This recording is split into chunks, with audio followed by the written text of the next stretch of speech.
Hello everyone, especially to my co-student leaders and to the aspiring ones. Welcome to my video.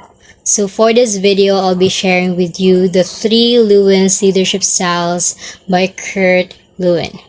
Okay, so this Kurt Lewin, is a social psychologist. So today I'll be sharing his leadership styles, his identified leadership styles, in the context of a student leader.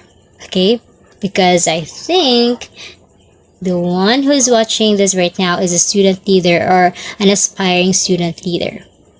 Okay, so together in this video, let us determine which of these leadership styles I'll be sharing with you that you have or should you use.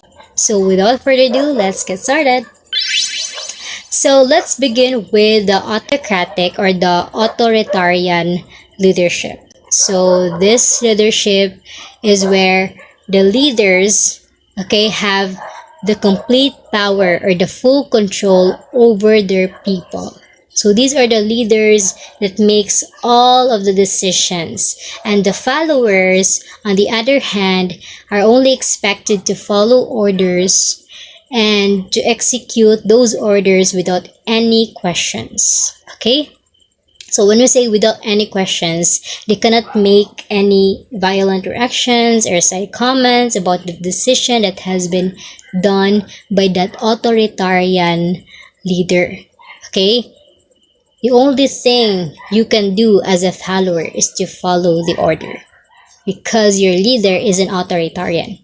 So in the context of a student leader, these are the student leaders that makes all the decisions without asking for their team members' ideas, opinions, and inputs. Okay? So those are the kind of student leaders, an authoritarian leader. So actually this style or this approach is just fine and okay when there are emergencies or the team members is still new, okay, to that task or to that objectives and so on, and when a quick decision should be should be done or should be made or should be so on. Okay, it's okay, but if it is you know used too much and used in a long term, it can make your team less motivated and less likely to work together, and those are actually important things, right, for a successful team. For a for a much better output or result, there must be you know, sharing of decisions or opinions and working together, especially if you have a long time to prepare. So I have said this is only good or fine when there's a need for you to make a quick decision. But if you have enough time, do you think you will really need this? Okay, there's a reason why your team members are there. Okay, it usually makes the student leadership much better or become better. So next is the democratic or the participative leadership. So this leadership is where the leaders involves their followers in the decision making. So they let their team members give their inputs, their feedbacks, their opinions, and so on. Often, the leader still makes the final decision, but the input from the team members is encouraged in order to reach a decision. Okay, so in the context of a student leader, it is where the student leaders gather information, feedback, opinions or inputs from their team members before they come up with a conclusion or a final decision. They make sure first na they are able to gather inputs from their team members, na their team members are involved are are involved enough first before they reach to a final decision or a decision, right? Okay, so this is actually a very good approach, especially to student groups, because this can help make everyone feel involved and feel as one, and it actually create a more better result. Okay, it makes better results, but keep in mind there's a but there. Okay, so this is a great approach, but keep in mind that it might take time. This is time consuming because you will have to gather those info first from your team members. So this is not recommended when you needed to create a quick decision or you needed to make a quick decision. Okay, so there is a reason why there's an autocratic, there is a democratic, right? So this leadership is all about teamwork and making sure that everyone's opinions matters or counts. So next are the last one would be the laissez-faire, or the delegative leadership. So what is this? So this laissez-faire or delegative leadership is a hands-off leadership. Hands off. Okay, the leader is hands off. Okay, put his or her hands off. Okay, it makes sense. It will make sense later on.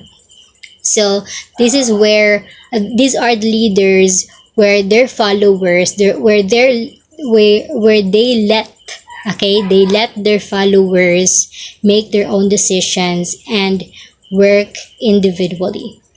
Okay, they let their followers work on their own or work individually.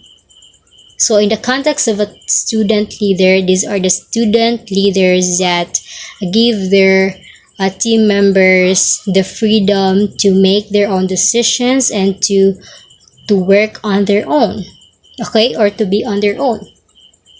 So those are the kind of team leaders, or let's say student leaders. So this approach is actually good, or let's say fine, if the okay. So again, this approach, which is the laissez-faire or delegative leadership, is actually fine, or this works good if the team members are skilled or knowledgeable enough, or at least motivated to work or to achieve the objectives. Because but it might be it might not work the same, or it might not work the same when those team members are, let's say, needs more guidance. When the team members needs more guidance, or let's say that pertains to the hard-headed ones, or the stubborn ones, or the late bloomers and so on, they will need more guidance. So this approach doesn't apply to those. Okay, this is only good for those team members who is at least motivated to work.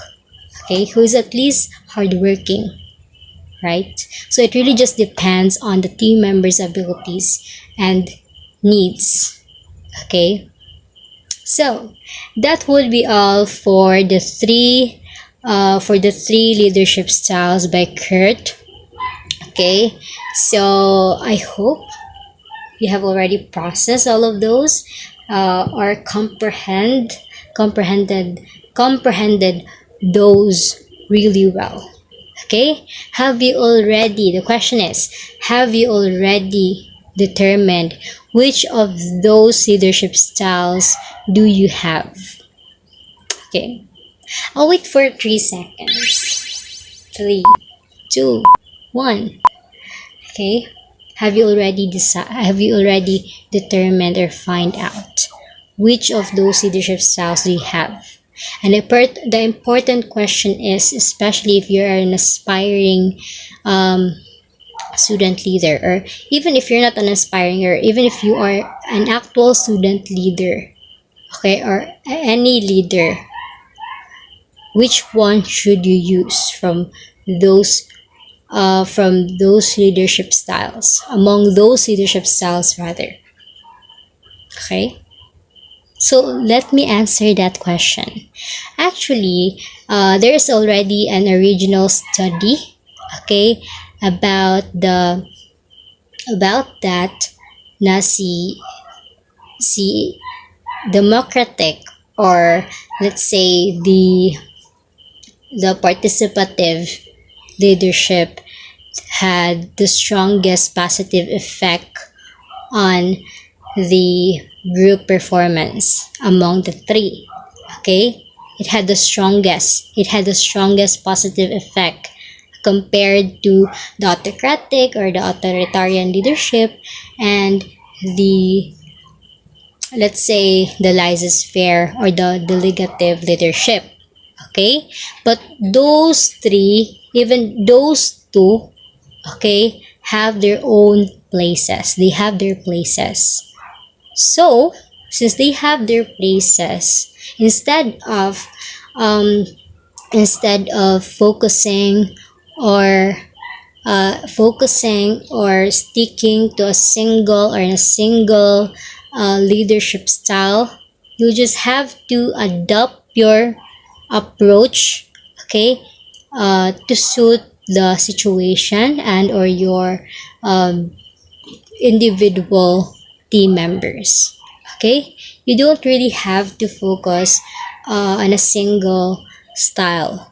You don't have to just focus, or you don't have to just stick to an authoritarian leadership, or let's say to a democratic, which is the most recommendable. Okay, according to the original study, it had the strongest positive impact or effect. Or let's say you just have to focus or stick to the laissez-faire. You don't have to do so. Okay, you can apply those, you can have those or use those based on the situation, right? Based on the team member you are dealing with or you're managing with. It just depends. For example, when you needed to create a a quick decision, then of course you can use the authoritarian. I'm sure your team members will understand, because um, there is a need for a quick decision. Okay, especially if there is a deadline and you have your members was not able to give their inputs yet, then you'll have to apply that or use that leadership. But if you have enough time to gather, to share, to brainstorm, then use democratic, because it gives or it produces a much better result. Okay, and this is fair if you wanted to give at least your team members a chance to make their own decisions and to work on their own, so that they will not always depend on you. But always remember that there are really members that are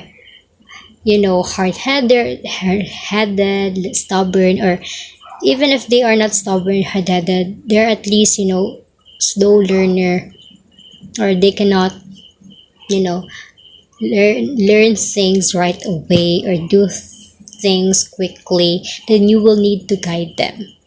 Okay, so we will just have to use those three. Okay, you don't have to stick on a single leadership. So that is the answer of which of those three should you use. Okay, you can use them depending on the situation and the the individual team member you are dealing with. So I hope you guys have learned a lot from this video. Okay, always remember to do your best, to give your best shot, especially if you are a student leader. It's not only a student leader but a leader. Okay, whatever whatever leader or whatever leader are you or you belong, if you're a leader, you have to give it your best shot. You have to do your best, of course. You have to have a solid principles, a leader with integrity. And of course, apply or use those three leadership styles by Kurt. Okay, those are very useful. If you want your team to be successful, if you want a great result, then just recall this discussion. We'll just have to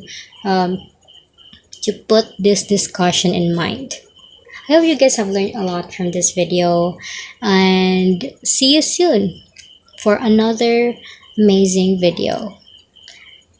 Good luck, student leaders, and to the aspiring student leaders. Bye bye.